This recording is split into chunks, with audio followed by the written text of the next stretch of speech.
Well, how guys? So welcome to another Brett's Property Rants for, what is it, the 13th of January. So halfway through January already. Incredible. But I'll be honest, not a lot's happening at the moment in terms of the property front. So I've been quite surprised how little there was of real interest. But actually what I've been able to do is I've been reading lots of reports and things like that about where things are also likely to go in the next sort of decade in terms of technology changes and all the things like that, but also what's likely to happen this year. And actually on the 26th of this month, 26th of January, Australia Day, I'm running basically a special webinar, which will talk about specifically how to make money this year and specifically the strategy that you're looking to do. So make sure you don't miss that. But anyway, so cruising into 2021 post-Brexit. So we got through it, and actually maybe the lockdown helped us, but it's been interesting. So we'll have a look at the Brexit sort of thing, stamp duty. We're going to look at, the fact that the housing market is staying open. Yeah, London exodus numbers. We'll look at the actual numbers and UK cities and the growth they've had since the year 2000. And are we on shaky ground for 2021? We'll talk about that. Housing market stats. And actually looking at the housing market, and then 2021 lending returns and what you're expecting and that sort of thing. And then the BNP Paribas investment themes. So I thought I'd just introduce them. Because I think it's interesting, looking at the big picture and where things are going. The themes are very similar across all, whether it be banks or whether it be future casters or whoever it is. The themes are very much similar and they're very same. And of course, we'll finish off with our poor little Trump, the big man baby. He's being impeached again, it looks like. So, yeah, but let's get into it. So, guys, before we start, look, if you've got any questions, write them into the comments. The comments are working again through YouTube, so we're not having to shuffle them through Facebook. But if you're on Facebook watching, then by all means send them through there, and I'll be happy to chuck them on. Yeah, guys. So, as well, don't forget to like and subscribe, because that really helps us out, and it allows me to bring more content and more channel. And actually, I'm expanding the content starting February. We're just in the process of finishing our move over our new system, our new computer system for the lettings business. So that's been quite fun. Good. Okay, so Brexit. Driver's sandwich confiscated by Dutch border patrol, border guys, because of Brexit. Look, there is going to be a lot of Brexit fallout. There is a lot of changes. I've got a house in Spain, and one of the challenges now, we can only stay there 3 months in every 6. Otherwise, we're going to get visas. And there's various things that we're going to do along the way. But the interesting thing is, it's not that dramatic right now. So things are still getting there. Things are still, sorry guys, I'll just take that out. Yep. I just had the charger onto the end of the microphone. So that should be fixed now. Apologies for that. So look, Brexit, it came and went. We got a deal done. Was it the greatest deal ever? No, it was never going to be. But you know what? That's what we expect. And I think, to be fair, let's be honest. We got through it. Was it the best thing? You know what? Let's not debate that, because we've done that for the last 4 years. I think the important thing now is not whether it was a good or bad decision. The decision is done. Now it's about what we make of it. So it would be good to see just the update in the media going for what's happening in terms of deals we're talking about, in terms of negotiations, in terms of things that are positive like that. Because let's face it, we can turn this into some really rotten eggs and some really a no opportunity, or we can turn this into an opportunity. And this is what I said way back. It's interesting that it's very likened to Singapore when they jumped from the Malaysian Peninsula and went out on their own. Everyone said, well, they've got no resources, they've got nothing, and what they did, they come up with a plan and they enacted that plan. And now you look at Singapore, it's a fantastic country to live in. Everything works. There's low corruption. It's et cetera, et cetera, et cetera. So yeah, let's hope that our politicians do something like that. But I doubt they will. I doubt it. I think it's just going to be lots of infighting and things like that, and it's going to be a missed opportunity to some degree.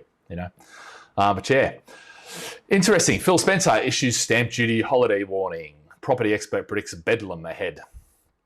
Do you know what? What's interesting is I don't often agree exactly with what Phil said. And on this point, I don't think it's going to be bedlam. I think what's going to happen is the government has said they'll end it. They may rein it back in, and they may pull it back out for certain people. And I've said this, last year was all about general stimulus. Now it's going to be about specific stimulus, and we've already started to see that with, various industries that are affected by the lockdown. So I think that's going to continue, and I don't think the stamp duty is going to see, this happen. It was a good stimulus. It's what we needed for when we did. But the question that, for me, the real question is what's going to happen now, okay?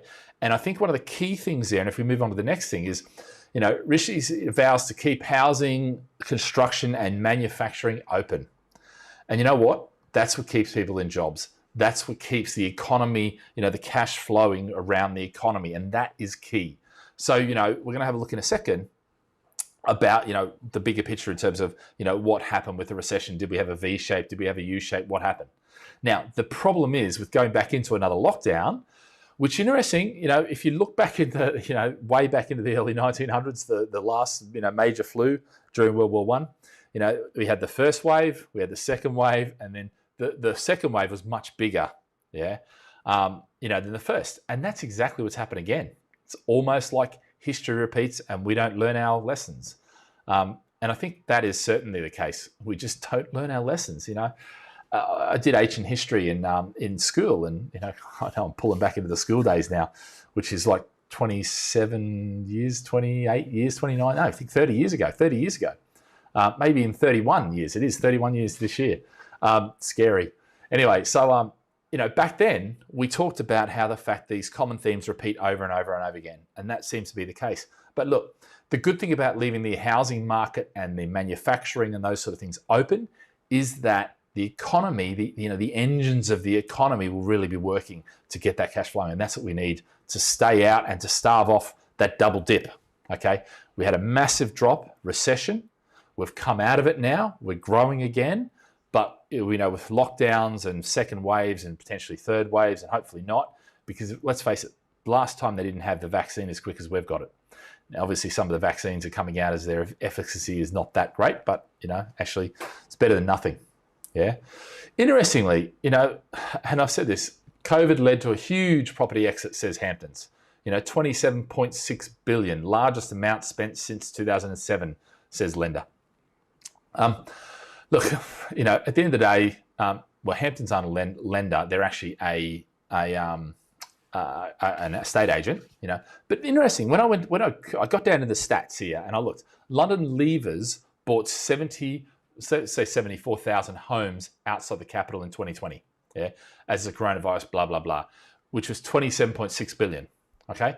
So that sounds like a shocking amount, But when you actually look at the amount, that's 2%, So 2% of the entire marketplace, which is about 3.75 million homes, of that, only 74,000 or 74,000 people bought outside, which isn't a huge amount.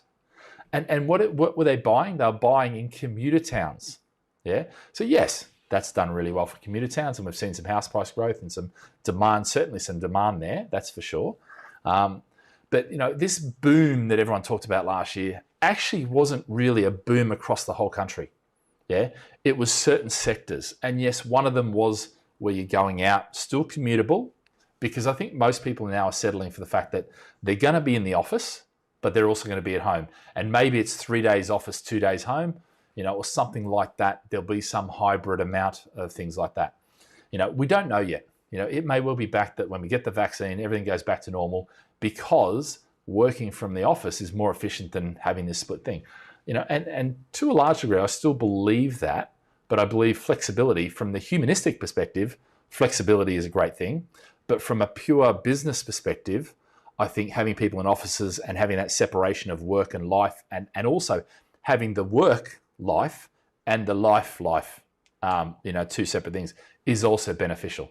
Certainly the way it is now is not really working. But yeah, so, it's only 2%, and, just under 2%, of total homes. So we're not talking about everyone upping and leaving. And I said this before, these sensationalist headlines, don't believe all of them.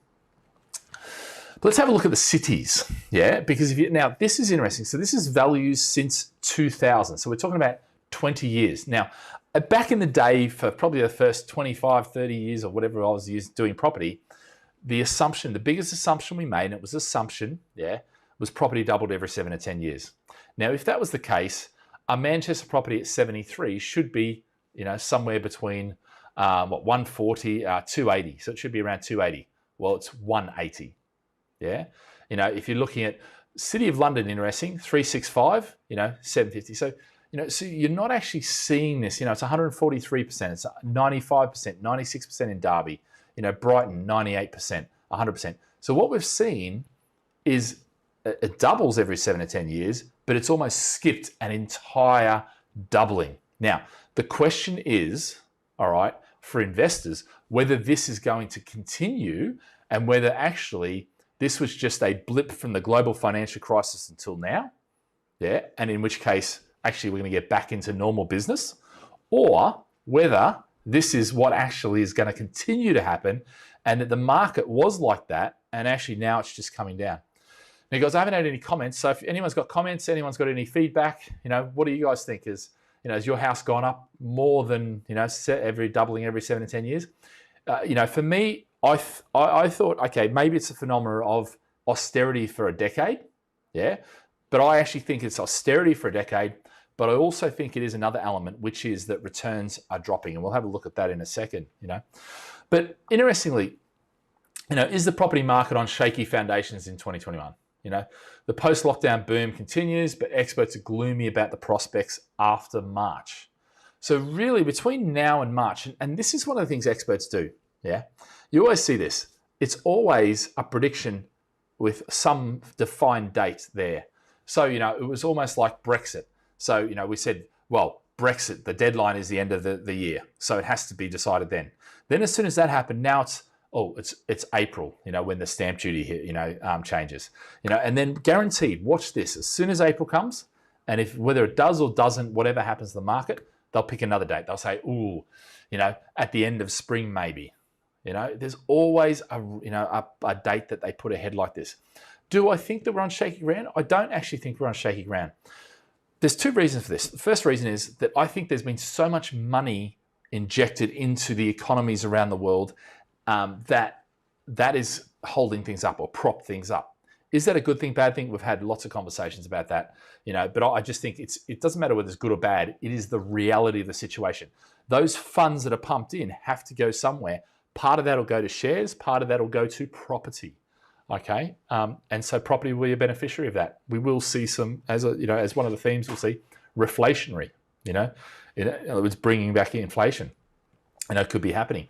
But the second reason is not only that they've pumped so much money in, but I think now we've been introduced to this drug, that actually governments around the world will continue to use that drug to further inflate the bubble, if it is a bubble, because it may just be its reality now, and this is how it is. And for me, that is actually what I think it is. I think there may be an element of a bubble, and that could happen. But it could well be that this is the reality and we can continue doing that. In fact, we need to continue doing that. Otherwise, the bubble may burst, So just had one from Chi. So just said, I've heard that some cities in Australia and Canada are in a property bubble. Do you consider London to be in a bubble? I definitely don't consider London to be in a bubble. 100% not. I know lots of people say, but London's too expensive and all.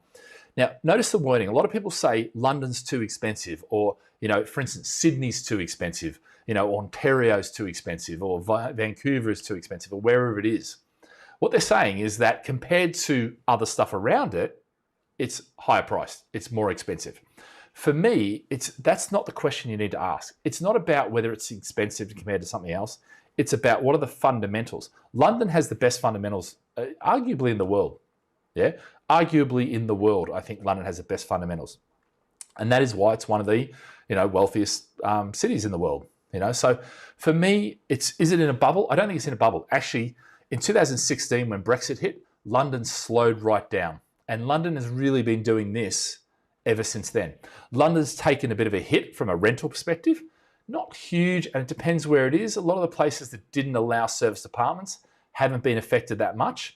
A lot of the places that allowed Airbnb, serviced apartments, all that sort of stuff, the rents have been decimated with, potentially 20, 25% less, and actually even more than that, realistically, of what they were getting for those places.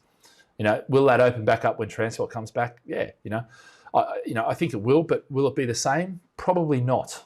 I think now maybe regulators have had time to maybe catch up with what they were well behind of before. So we may see different regulations coming in for how Airbnb and how service apartments and these sort of things are treated going forwards. We'll see. Do I think it's in a bubble? No, I don't. I think actually, if anything, I'm noticing that London is poised to actually come back again. And certainly London commuter towns are already starting to show signs of being back and coming back, and that's where the investment's going. Yeah. So yes, there's still some, luxury properties that are, struggling to sell and all that sort of stuff. But that's because, we've scared a lot of people away with the threats of stamp duty, with the threats of this and that sort of stuff. Yeah, it's not good because they don't give certainty. If we had some certainty, this is how things are. We're over the lockdowns, we're over those sort of things. I think that'll come back. But we're already seeing now, and we have since probably, I think it was May last year, we started to have the smart money come back in, and we started to have the internet investors come back in and show interest. And now we're doing that, and we're getting stuff from Qatar, from South Africa, from Singapore, from Malaysia, from Hong Kong, all those markets, even the Dubai's, and that sort of stuff, Saudis, Bahrain's, those guys are coming back now, and they're starting to talk and they're starting to buy as well, because they think that we're through it. So yeah, that sort of gives you a bit of my take on that. Cool. So let's have a look at the housing market. So this is the UK housing market saw a V-shaped recovery after lockdown. Now everyone kind of knows this, to be fair, yeah. But that 100 line that's the base, if you like. Okay. So you can see we had a massive drop in activity, and now it's gone back up to realistically post to pre-Brexit levels, yeah, which is quite good. Okay, so and that is the reality of the situation. I think that we've seen that, we've heard it in the news, and now that data is, to be fair, just doing that. The other side, the one thing that stopped and slowed things down a lot and made it a lot harder was the lending. But what we're finding now with the lending is mortgage options become more abundant amid return of 90% loan to values. Now, albeit these aren't 90% on buy to let, but they're your own home, 90%. So this is quite good. We saw them taken away with the lockdown. In fact, we saw the outright stopping of a lot of them. And then you've got, if you look at new mortgage lending, so we're talking 2020, the third quarter, fourth quarter. Look how that's jumped. It's quite a massive jump. Yeah.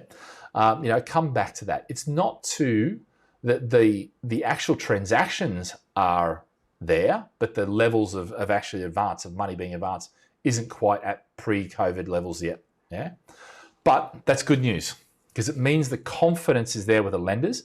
Now, part of it has been told, they've been told by governments they need to keep lending. And this is not just in the UK, this is across all the place. They need to keep lending. They can't pull this in because if they do that, and that unemployment rate drives massively. And part of this is the governments after the GFC, they were effectively, they had the Basel, which said they've got to keep so much for their, liquidity and that sort of stuff. They took their liquidities way, way up. Yeah. So if you think banking's been really constricted for quite a decade, effectively, since the last GFC, where they've had to have massive, massive reserves, they have got those now. So they're all sitting pretty.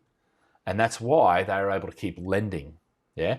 Now, a lot of the lenders, you might say, well, hold on, but they shut their lending down towards the end of last year. That's because they had too much volume. They come from Brexit, really slow period. And then all of a sudden, they went to a dead period. Yeah. And then they went to a big jump. And the problem with that jump is they didn't have the resources to just absorb that. So they cut off the lending. But now we're seeing them come back as that sort of, that big, clink in the pipeline comes out.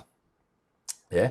So look, guys, this is another one. So mortgage spreads have increased. Now, this is mortgage spreads. So what does spreads mean? Okay. This is where what we're looking at is the blue is the 2-year 90% loan to value.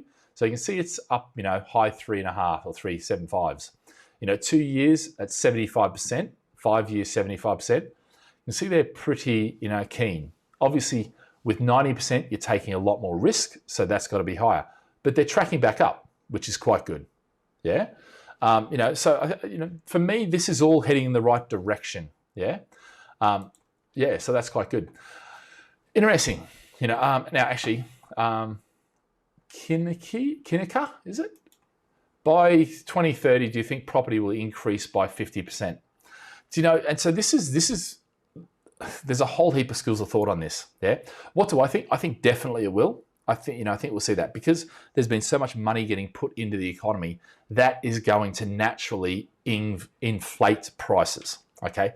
So then the question is, how much is inflation and how much is actually real growth due to fundamental changes, increasing population, all that sort of stuff?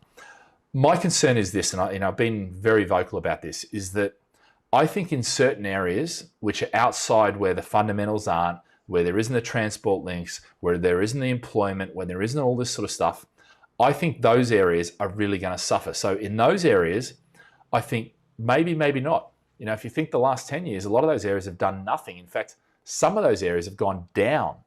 Yeah. So, that could potentially continue. They may not go down. They may just sit at where they are and continue not to go up unless we get some investment and things. But certain areas, certainly like the London, Manchester's, all those sort of stuff, I think you'll probably see more by 2030. We're talking realistically 9 years away. So we would have always said it would have increased by 100%. Now with more stimulus and things like that, if we were into another austerity, I might say no, probably not. But I think we'll be okay. I think by 50%, yeah, and probably more in certain areas like your London's, places with the best fundamentals. Yeah. So Smiley A, love the name.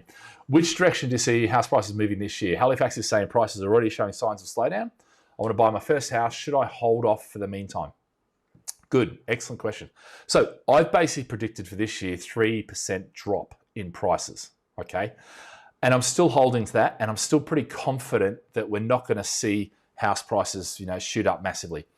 I think the problem is we've got the sting in the tail around employment. Unemployment is going to continue to increase. We've got the figures out on the 26th as well. So, so we'll know what's happened over Christmas. Probably not a lot because furlough's been there. Okay. Same with redundancies. Probably not a lot.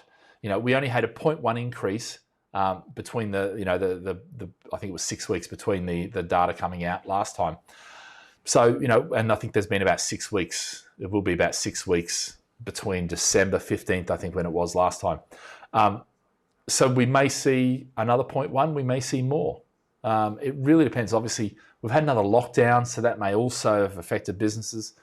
The predictions are to head to 7.5. We're at 4.5, I think now. So I don't know. Should you now? The second part of that question is, should you wait for your first home or buy in the meantime? Okay, so the answer, I'll answer in two parts. The answer, if it was an investment property, then I would say you need to look at it and plan it out, that sort of stuff. But when you're talking about your own home, okay, which obviously you are, I think it's more important that you find the right home than you buy it at the right time. Yeah, the minute difference, which might be a couple of thousand or maybe even 10 or 15,000 difference you may lose. Yeah, in other words, you may pay that much and then it drops by this much, depending on how much the house is, where it is probably not worth the hassle of trying to pick the right time. Find the right house. When you find the right house, I think just get it, and that's because it's as emotional as it is investment. Yeah. So, it's a great investment. And I'm not just talking about a financial investment that you're going to get a return on. I'm talking about it's an investment in a better life, in more security for your family and having a place to live, all those emotive things that a house gives. And I think that's really important, So, yeah, I think go out there and find it. And I think list out what it is you're looking for, and look after that. So, cool. Hopefully that answers that, Smiley. If not, by all means, jump back in there and ask another question.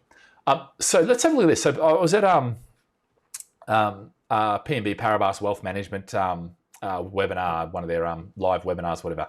And so they introduced these themes. And I thought it was interesting because I'm reading lots of these sort of books now about where the future's going, about AI, deep learning, all this sort of stuff. Yeah. And it's not just about, AI technology. It's about a whole range of things, and it's almost the convergence of those technologies and that. But interesting, which I thought was, vaccines, recovery and reflection. reflation, sorry. Theme 1, low volatility and absolute returns facing the challenge of negative yield world. So negative yield world. We'll look a bit at the more detail in this. Sniffing out yield truffles because yield is getting harder to come by. Constructing a new diversified portfolio in a changing world. Enter the dragon, looking at China and what it's doing. We won't talk about that today. New consumption habits in post-lockdown world. I think that's important too, that you need to understand for your own business and for your own potentially job, career, that sort of thing. Shifting generational influences from, there's a lot of older people getting older that are going to live longer. They're going to need more healthcare. They're going to need lifestyle options. And how does that affect potential around the property you buy, where you buy, what you provide? Smart technologies, energy transition to Green Deal. I mean, we're going to hear a lot more about this. Yeah. Strong governance. Not going to really deal with that today, but yeah. But let's just have a look at so 2021 versus 2020. Portfolio rebalancing from recession to recovery, and I think this is one of the key things. Recession versus recovery, vaccine versus virus, reopening versus shutdowns, reflation, moderate versus deflation, and dollar weakness versus strength. So those concepts, really last year was a lot of new things that went on. But I think actually what we're going to have is now this year, it's almost the flip coin of the coin. So I just saw Smiley, awesome. Smiley, I'm glad I answered that for you. Excellent. So look, at the end of the day, I think the whole thing now is the focus on recovery. So very few people, even though I'm saying prices might drop 3%, I'm saying that because actually they probably should have dropped last year. That should have happened last year, but because of the government policies and that, it's sort of delayed that a bit. Now, we may not see that. Yeah, I know some people are saying 8%. I know some people are saying 5%. I know some people are saying a bit more. And I know some people are also saying 13 or 0.8% or whatever it is. So we'll see how that all goes. But I think the reality is this year is not going to see massive house price growth. Yeah, so I think whatever you're doing this year, focus on the strategy that works for you right now. And certainly look at expanding your portfolio. I don't see it dropping 30%. Nobody's seeing that. There's too much money sloshing around the economy, but make sure you buy in the right areas. So another theme that they talked about, and these comments are straight out of the BNP Paribas. Housing shortage. A starting point for the US and European housing demand is a shortage of existing housing stock due to the crash in residential construction 2007, 2009. Yeah, the GFC, which is quite interesting. Because, if you look at those levels where, you're talking about US housing or European housing, you can see a massive drop that has not recovered, And I'll be honest, it's unlikely to recover. There just is not the things happening. There's too much Brexiting. There's too much, and, we can talk about the US, but, let's talk about the UK because that's what we're here for most of us. They're just not giving permission enough. And also, they're not making it as easy, and the system is so screwed up. I mean, the way this system works is just ridiculous on how you buy, But yeah, so Rachel's just put on here. Hey, Rachel. Hey, Brett. When do you think is the best time to sell my home in London between now and the next 10 years? Rachel, I wouldn't, to be honest. I think if you can hold it. If there's a reason you need to sell it, then sell it. But I actually think you're far better to maybe renovate it and keep it as an income stream. Now, I'm have a feeling is that Rach that I know from years and years ago. I think you're living in Thailand or something now, aren't you? But yeah. So look, yeah. I mean, if it's at home, I would keep it because it's always going to grow. London is not becoming less of a world city. Yeah, even though we've Brexited, even though London's been around for hundreds of years, so actually I think you're better to keep it if you can. Although if you had to, cool. Hey, Rach, yeah. Look, if you have to sell it, then now you can sell it. Yes, I would probably wait this year out because I think what you'll find is London as of next year, you'll start seeing things coming back and things going good. Get through the lockdown. Right now, you're going to get harassed with people who just want to go, no, lockdown, I want this price. I wouldn't do it, so yeah. But look, I think actually, hold on to it for as long as you can. If you can, remortgage it or do something like that with it, or keep the income stream off it, because it's a bloody good investment if it's in London. So yeah. Interestingly, one of the other themes here, declining yields, and this is, I've seen this in my lifetime, which is basically that yields. I remember back when you could get 15, 18% yields, and that was kind of what you expected. Now, if you can get sort of 3, 5, 8% yields, you're sitting pretty, and that's quite good.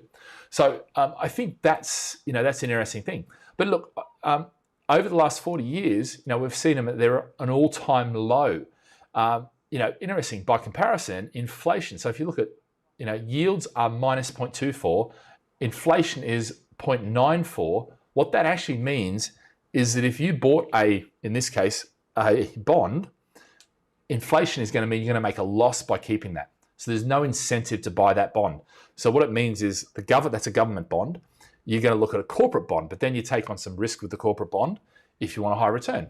Or what you've got to do is look to emerging markets, which is, quite interesting, because I think this is where, for me, it all sounds beautiful with emerging markets, but my challenge is their rates are higher because, there's more risk. And I think the risk reward profile is always there, in these sort of things. And you've just got to accept that that's the case, so, but I think, with this, and look, don't worry about the words so much there, but I do think there's opportunity. You've got to search it out. But now what you have to be more, you've got to really spend your time and research, find the right areas, find the fundamentals, and get that sort of happening. Got another question. Are you seeing money leaving developed countries and going to developing economies? No, not really. I mean, that's not true. Yes, there is always money going both ways, but certainly look, yes, there is, but how are they going to develop countries? Not necessarily direct investment. So if we're talking about property here, it's not like I'm going, actually, you know what, I'm not going to buy in UK anymore because the returns are too low. I'm now going to go and buy, for instance, in India. I mean, look, if I was Indian and I had relationships there, then maybe I'll look at that. But I'm not going and to buy a house there. But what I might do, and one of the things I am doing, is through the shares and that I'm doing, I might buy into a fund that has exposure to developing countries. Or, and what I'm doing now too is has exposure to certain technologies, because they're themes and things like Teslas and ARCs and all those sort of things, so I'm doing it through a different way. So yes, there is funds flowing in, but not necessarily directly. I'm not buying there, I'm buying there, because there's a whole range of other reasons, security, of your property and all these sort of things. So yeah. Cool. Rach has got another question. Would you sell a property for Bitcoin? Oh, this could go on for a big. This could be a good big question. Okay, so for the boyfriend, the bottom line is, would I sell a property for Bitcoin? You know what? Yes. The issue is you've got to take that Bitcoin and turn it into liquidity if you had a mortgage. So it becomes a bit more difficult, because the benefit of taking Bitcoin, all right, is that you probably use it as investment, whatever. But for the most part, most people wouldn't do it. Or if you got mortgages, if you had it for cash and you wanted to flip from a property investment into a Bitcoin investment, potentially, you could. I've not heard of. I mean, a lot of the people I speak to aren't really looking at Bitcoin in terms of from a property perspective, buying and selling property in it. What they are doing is looking at more of a buy and hold and more of a punt, which I know it's been a bloody good punt. I mean, I've just seen my wallet. I mean, it's gone down 25% now, but to be fair, where we come from, I don't mind. And, my brother's, he's been doing that too. So yeah. Another question, which makes prices go down which makes prices go down or may suffer a few years between 2023? Which make prices go, okay. I'm not sure exactly what you mean by there. So maybe just give me a bit more explanation there. But anyway, so one of the other concepts they talked about was home cocooning. I love all these, little sayings that people make. And but look, but basically what's happening now is younger people are sitting at home. they're buying stuff online and having it delivered, and they're, DIY gardening, healthy living, care of animals, all this sort of stuff has really had, home-based consumption has been a big boom. But interestingly, and this is what I say, what I find a lot now is a lot of people saying to me, restaurants are dead, this is not going to come back, people are Ubering, people are doing, there is an element of that, yeah? But to be fair, if I look at Singapore, it is difficult now to get out to a restaurant. And yes, they've got less seats available because of social distancing and all that sort of stuff. But the reality is, people are going out and they're revenge spending because, let's face it, they're not traveling to and from work. They're not doing those sort of things. So actually, I think, and this is one of my predictions been for a while, is I think when we get the vaccine and we get back to some level of normality, I think we'll go back to the way we were. Yeah? Because let's face it, we evolved the way we used to live society over thousands of years. One little thing for me is not going to stop that. Yeah, especially if we get the vaccines. But I think this year, 2021, is still going to be one of these weird years where, unfortunately, we're going to have lockdowns, we're going to have social distancing, masks, all this sort of stuff until everyone gets vaccinated. And then, I dare say it, I think if you're not vaccinated, you're going to struggle to get into a lot of countries. So you can be one of the people who says, I don't want to take the vaccine, but I think you'll end up having difficulties traveling and that sort of stuff. So, we'll see. But yeah. So one final word. I have to laugh at this guy. I mean, you can't really take him seriously. He is just a big man baby. Clearly someone who need to put him over their knee and give him a bit of a. No, you're not allowed to do that anymore, are you? But clearly he had no discipline when he was a kid.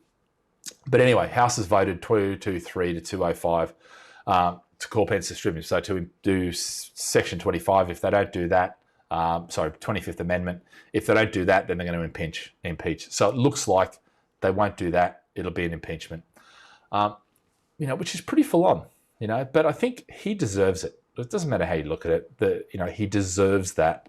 And you really don't want him back in office. He is not that, he's not someone who should be representing people, unless it's just you want people that represent their self-interest, which unfortunately I think is where politics is heading and has headed for many years. And hopefully we can get a swing back with, the new green initiatives and things like that and getting people more caring, but we'll have to see. But yeah, guys, that's all I've got for today. Is there any other questions? I realised I didn't get that last question there, Kanika. So yeah, if you want to do that, or else you can feel free if you want to, you could always, you can email me at webinars@gladfish.com, and then I can answer the question on my channel anyway. But here we go. Will Canary Wharf property ever recover? Both rents and house prices have fallen disproportionately. They have. It's been interesting because actually I remember back to when Canary Wharf prices were ridiculously cheap.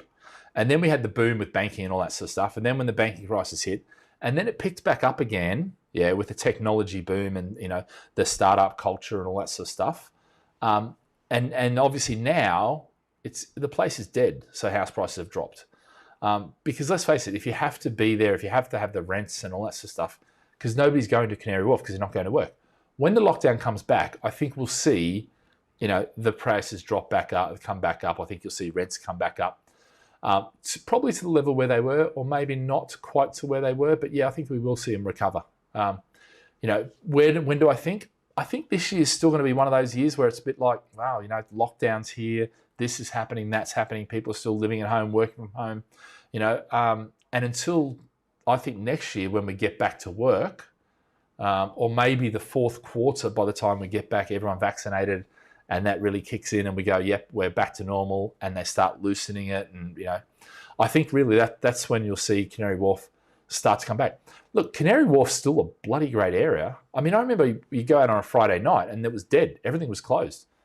5 o'clock on Friday, everyone left. Now it's, there's stuff going on all the time. Not now, but I'm, pre-COVID. It will get back to that. But the other side of it is that Canary Wharf used to be really the one place where there was lots of stuff. Yeah, it got hit with the GFC, but now what you've got is you've actually got places like Woolwich. You've got places like Royal Docks. You've got, there's a lot of competition for property prices because you've been able to expand out there. Literally, Canary Wharf was the end of the line. Now we can go further out. For an extra 10 minutes, you can drop your rent by $300 a month, and sit there and go, well, you know what? I've got to travel an extra 10, 15 minutes, 20 minutes a day. I'm happy to do that to save myself $300 a month, £300 a month, sorry. So yeah, it will recover. I've got no doubt it will recover. The fundamentals are there. Everything's there. Yes, they've had some people move out with Brexit. We've had some people, HSBC, move up to Birmingham. We've had, stuff like that. But we've also seen the tech culture, really start to come on now, and that's going to continue. Yeah, London is really it's one of the best hubs now in Europe, even though we're out of Europe. For tech, it's kind of the Silicon Valley of the tech world, to some degree. I mean, maybe not Canary Wharf, Old Street, just up the road. I mean, that's where where we are. We're our office in Farringdon now. So yeah. Guys, that's it for me today. So any questions you've got? The one thing I was going to say is that, 26th of January, if you go to gladfish.com/webinars, you can go to my, it's basically what's happening in 2021, predictions, but also looking at strategy for this year and, getting a strategy so you can take advantage of this year because there is lots of opportunities. Developers are lots of, have got opportunities. They're open to doing deals now, which is great. But the competition is coming back because you've got the internationals that have jumped back in now that we've got Brexit sorted, and we've already seen an uptick in people inquiring leads probably by about 50-60%. I mean, literally, we got back on the 4th and the leads went like that, So there's lots of people inquiring. We'll see if that, ask me in 3 months, or I'll probably tell you in 3 months, whether they come through as actual sales. But by all accounts right now, they seem to be, despite lockdown, despite everything else that's going on. So yeah. But guys, thank you very much. If there's any other questions, no, I haven't got any other questions. Thank you very much for listening, and we'll see you again next week. And until then, have a great week. And let's stay cool and live with passion. See ya. Bye.